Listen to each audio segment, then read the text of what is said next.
Hello friends, welcome back to my channel. In this quick tutorial video, I am going to show you how to convert your text into speech completely free of cost.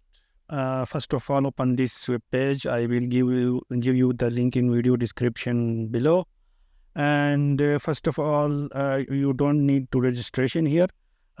Write something here, and I'm going to make some important setting. For example, I am going to create instant pause here, and you can choose the language from drop down menu. Here is a lot of languages available, and you can choose your voice artist, for example.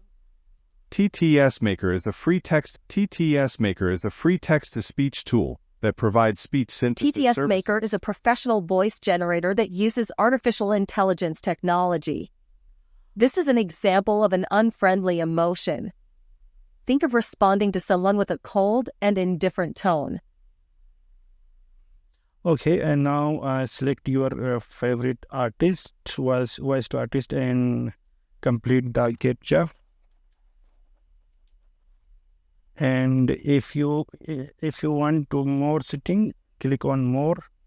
As you can see here is a lot of options, and now click convert to speech. Wait few seconds. As you can see here, your text, your audio file is ready now. Click on download voice file and enjoy. If you like this video, please subscribe my channel and press the bell icon for next video. Thanks for watching.